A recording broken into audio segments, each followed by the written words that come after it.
Hello दोस्तों, नमस्कार, राधे राधे। दोस्तों, हमारे भक्ति सागर चैनल में आप सभी का स्वागत है। हम आप लोग को एक प्यारा सा शनिदेव की कहानी सुनाने जा रहे हूँ। कैसा लगेगा कमेंट में ज़रूर बताइएगा। शनिदेव ने बताया कि किन लोगों को मैं कंगाल कर देता हूँ और किन लोगों को धनवान। दोस्तों, आज की कहानी बहुत ही सुंदर और रोचक है। आप इस वीडियो को पूरा ज़रूर सुनना। कहते हैं स्वर्गलोक में एक बार माता लक्ष्मी और शनिदेव से बात छिड़ गई। लक्ष्मी जी बोली मैं बड़ी हूँ और शनिदेव बोले मैं श्रेष्ठ हूँ। दोनों के बीच जब निर्णय नहीं हो पाया तो दोनों में से श्रेष्ठ कौन है, तो उन्होंने धरती लोक पर किसी ईमानदार राजा से अपना फैसला कराने के लिए निश्चय किया। उन दिनों धरती पर प्रयागराज में एक श्रीवास्तव नामक राजा रहते थे। वे अपने न्याय के लिए दूर दूर तक प्रसिद्ध थे। शनि और माता लक्ष्मी राजा श्री देव के पास पहुंच गए और झगड़े की वजह बताई कि हम दोनों में आज सिद्ध नहीं हो पा रहा है कि श्रेष्ठ कौन है। कृपया आप ही हमारा निर्णय कर दें। शनि और माता लक्ष्मी ने बात सुनकर राजा श्री बड़े ही धर्म संकट में पड़ गए कि दोनों में से किसको बड़ा कहा जाए। यदि शनिदेव को बड़ा बता दिया जाए तो माता लक्ष्मी रुष्ट हो जाएंगी और लक्ष्मी रुष्ट हो गई तो हमारे राज्य की सारी धन वैभव संपदा नष्ट हो जाएगी। यह सोचकर शनिदेव को रुष्ट कर दिया और शनिदेव अपने कोप से नष्ट भ्रष्ट कर डालेंगे। राजा साहब जब किसी नतीजे पर नहीं पहुंचे तो शनिदेव और लक्ष्मी जी को उन्होंने एक माह समय देकर चले गए और कहा कि हम 1 माह के बाद आएंगे, तब तक तुम खूब सोच विचार कर लो। दोस्तों बंधुओं, उनके जाने के बाद राजा को रातों की नींद हराम हो गई। वे हर क्षण इसी बात को लेकर सोचकर चिंतित रहने लगे कि 1 माह बाद जब शनि देव और माता लक्ष्मी आएंगे तो उन्हें कैसे श्रेष्ठ बताएंगे, क्या निर्णय देंगे। उनके सामने परिस्थिति बहुत ही विकट थी। वे जानते थे कि एक को बताएंगे तो दूसरा नाराज होगा और दूसरे को बचाएंगे तो दूसरा नाराज होगा। उस पर उनके राज्य पर बहुत बड़ा संकट आ सकता है। राजा की चित्रांग नाम की एक पतिव्रता नारी थी। पति को अत्यंत चिंता में देखकर रानी ने पूछा, महाराज आपकी चिंता, आप किस बात को लेकर परेशान हो, कृपया अपना दुख हमसे कहिए। राजा ने अपनी पत्नी को सारा हाल का सुनाया। रानी ने राजा को एक सुझाव दिया कि देखो, तुम अपने मुख से किसी को बड़ा या छोटा मत बताओ। अपनी अपनी जगह दोनों ही श्रेष्ठ हैं। उनके बड़े छोटे का फैसला आप उन्हीं पर छोड़ दो और एक काम करो, एक सोने का और एक चांदी का सिंहासन बनवाओ। दोनों का आसन अपने सिंहासन के दाईं ओर और बाईं ओर रख दो। सोने के सिंहासन पर आप अपने सिंहासन से दाईं ओर लगवाना और चांदी का सिंहासन अपने सिंहासन से बाईं ओर लगवाना। 1 माह के बाद जब शनि और देव और माता लक्ष्मी आएंगे तो लक्ष्मी जी आपके दाईं ओर का आसन ग्रहण करेंगी, क्योंकि वे माता स्वरूप हैं, और शनि देव आपके बाईं ओर बाएं वाले आसन पर बैठ जाएंगे। जब वे पूछे तो आप उनको किसी भी प्रश्न का उत्तर मत देना। जब वे बहुत पूछे तो उनसे कह देना कि आप लोगों में अपनी श्रेष्ठता का फैसला स्वयं ही कर लिया है, मैं क्या जवाब दूं। रानी चित्रांग की बात राजा को बहुत जच गई। दर्शकों, इस बार 1 महीने के बाद जब लक्ष्मी और शनिदेव राजा के दरबार में पधारे तो वही हुआ जैसा रानी ने बताया था। माता लक्ष्मी तो सोने के सिंहासन पर विराजमान हो गई और शनिदेव चांदी के सिंहासन पर। जब उन्होंने अपने श्रेष्ठ होने को लेकर राजा से निर्णय मांगा तो राजा ने कहा कि तुम दोनों ने स्वयं ही अपने बड़े छोटे होने का फैसला कर लिया है, इसमें मैं क्या कह सकता हूँ। दोस्तों, यह सुनकर भगवान शनि खिन्न होकर चले गए और माता लक्ष्मी ने राजा से कहा कि पुत्र शनि तुमसे रुष्ट हो गए और उनके कोप के कारण तुम पर बहुत बड़ा संकट आ सकता है, परंतु तुम चिंता न करो, मैं तुम्हारे साथ हूँ। शनिदेव ने राजा पर ऐसा कोप बरसाया कि उनके राज्य में भयंकर अकाल पड़ गया। लोग भूख को मरने लगे। नर नारी जीव जंतु सब उनके राज्य को छोड़कर दूसरे राज्य में चले गए। राजा ने अपने राज्य की ऐसी दशा देखी नहीं गई। 1 वर्ष के बाद उन्होंने अपने राज्य को छोड़ने का फैसला किया। अब वे अपनी पत्नी चित्रा को साथ लेकर घर से निकल पड़े। एक पोटली में उन्होंने हीरा जवाहर कुछ जेवर आभूषण बांध लिए और सोचा जहाँ रहेंगे वहाँ विपत्ति में यह सब कुछ काम आएंगे, इन्हें बेचकर हम अपना गुजारा कर लेंगे। राजा रानी घर से निकले ही थे कि उसी समय भयंकर आंधी तूफान आ गया। चारों ओर अंधकार छा गया। उस अंधेरे के कारण रास्ता भटक गई। समझ में नहीं आ रहा था कि कहाँ जाएं। तभी माता लक्ष्मी एक छोटी सी कन्या का रूप धारण कर आती हैं और लालटेन की सहायता से उन्हें एक नदी के किनारे पहुंचा देती हैं। नदी पर छोड़कर माता लक्ष्मी वहां से चली जाती हैं। अब उनके आगे समस्या यह थी कि नदी को कैसे पार किया जाए। यह सोच ही रहे थे कि उसी समय शनिदेव नाविक का रूप बनकर नाव के लेकर उसी किनारे पर आ पहुंचे जहां राजा रानी खड़ी थी। राजा ने नाविक से नदी के उस पार जाने का आग्रह किया। नाविक ने कहा कि देखो भाई, हम तुम्हें उस पार पहुंचा तो देंगे, परंतु हमारी नाव बहुत कमज़ोर है, इसमें एक ही बैठ सकते हैं। राजा ने कहा चलो एक एक करके उतार दो। अब पहले तो नाविक रानी को उस पार पहुंचाया, फिर राजा को ले गया। तीसरी बार में उस नाविक ने राजा की धन की पोटली रख ली, लेकिन वह नाविक तो स्वयं शनिदेव थे, इसीलिए वह धन की पोटली लेकर नदी के बीचों बीच से गायब हो गए। अब तो उनके पास जो धन था वो भी नहीं रहा। भोजन का संकट खड़ा हो गया। राजा रानी बड़ा ही धीर बना था। भगवान भी इच्छा समझकर वहाँ से आगे को चल दिए। चलते चलते एक गांव में पहुँचे। उस गांव के लोग जंगल से लकड़ी काट से बेचते थे। राजा भी अपनी रानी के साथ उसी गांव में रहने लगा और लकड़ी बेचकर अपना गुजारा करने लगा। लक्ष्मी जी की कृपा से उस जंगल में चंदन का बाग मिल गया। राजा ने चंदन की लकड़ी को बेचकर काफ़ी पैसा कमा लिया। अब तो उसका जीवन बड़ी सुखपूर्वक बीतने लगा और रानी को सुख चैन में देखकर शनिदेव ने एक और नई चाल चल दी। एक सौदागर था जो उस गांव में चंदन की लकड़ी भरकर दूसरे राज्यों में ले जाया करता था। अब उसका जहाज उस नदी के किनारे पर ही फंस गया।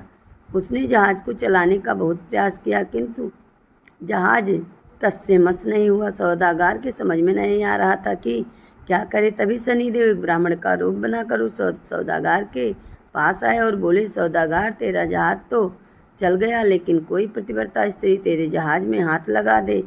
सौदागर ने वैसा ही किया। पूरे गांव की स्त्रियों को बुलाया। सबने जहाज को छूकर जहाज फिर भी नहीं चला। किसी ने बताया कि गांव में अभी एक स्त्री बाकी रह गई है जो यहाँ नहीं आई है।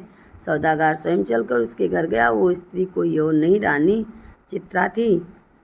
जब से रानी के पास निमंत्रण भेजा तो रानी ने वहां जाने से इनकार कर दिया और कहा कि इस समय मेरे पति जंगल में लकड़ी काटने के गए हैं, मैं तुम्हारे जहाज के पास नहीं जा सकती।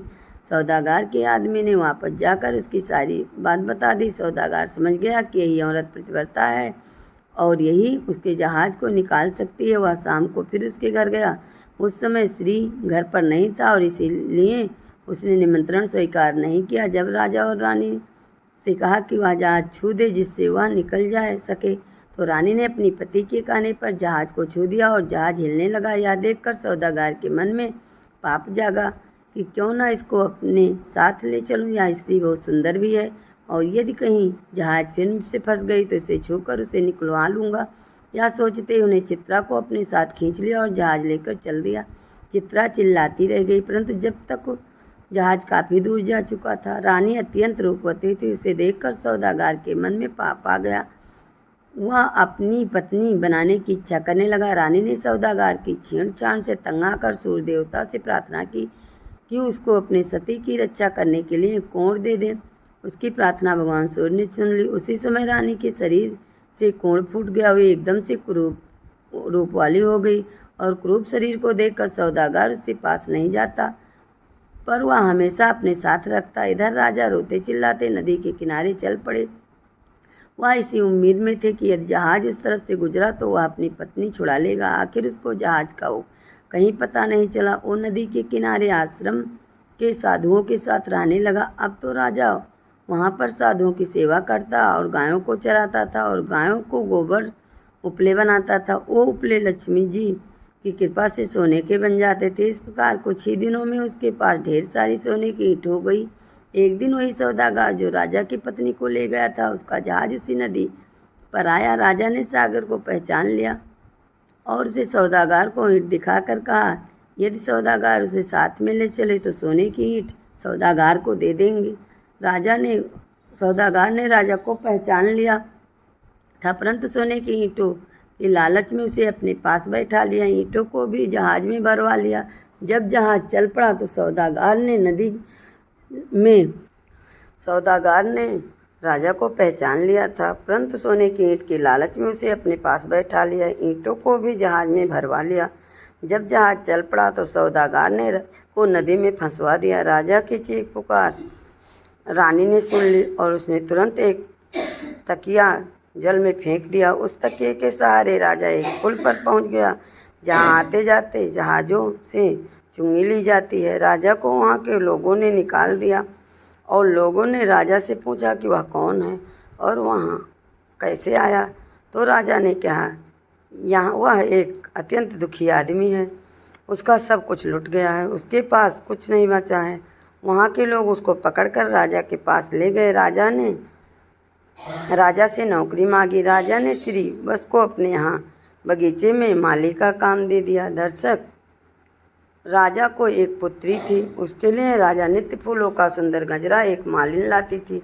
एक दिन राजकुमारी ने माली से पूछा कि आजकल गजरे कौन बनाता है?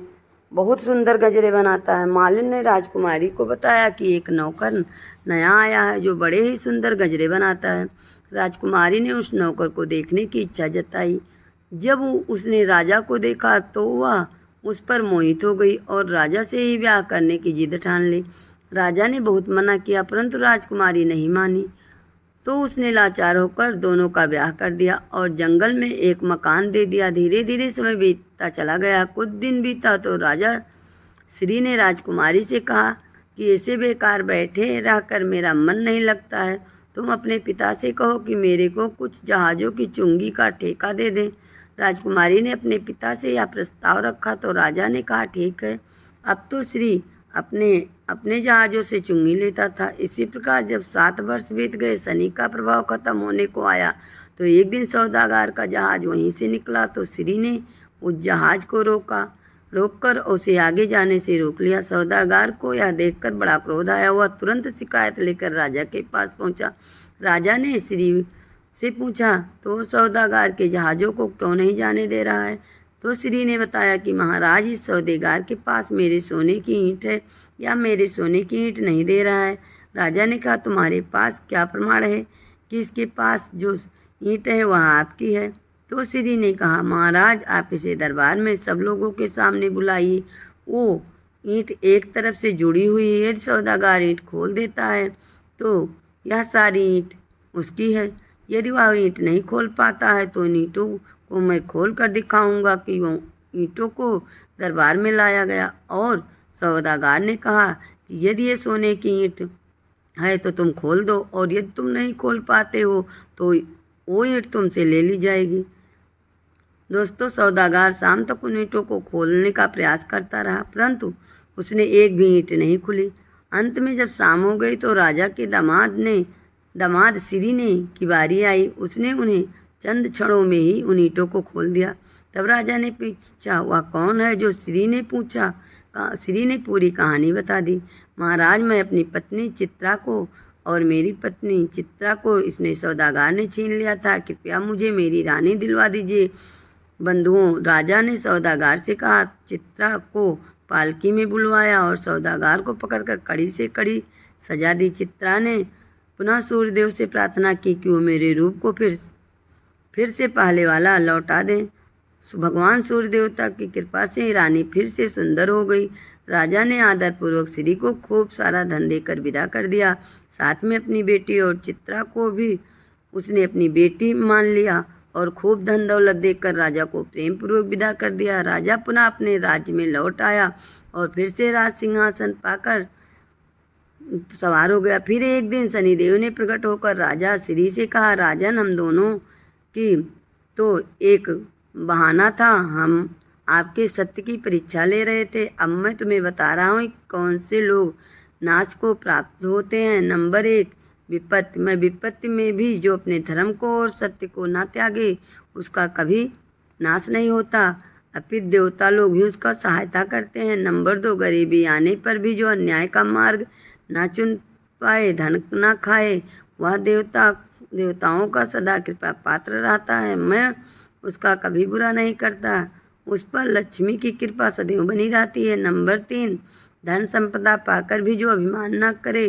गुरुजनों का दीनहीनों का जो अपमान नहीं करता, मैं कभी उसका भला नहीं करता, कभी उसका बुरा नहीं करता, अपितु उसकी सहायता ही करता रहता हूँ। मेरी कृपा से लोग पल मात्र में धनवान बन जाते हैं और पल मात्र में कंगाल। राजन, जाओ, मेरे वरदान से तुम्हारा राज फिर से संपन्न हो जाएगा। धन दौलत से, धन धान्य से संपन्न हो जाएगा, तुम्हारी प्रजा खुशहाल हो जाएगी और कभी दुख दरिद्रता तुम पर नहीं आएगी। राजा को वरदान देकर शनिदेव और माता लक्ष्मी वहाँ से चले गए। यह कहानी कैसी लगी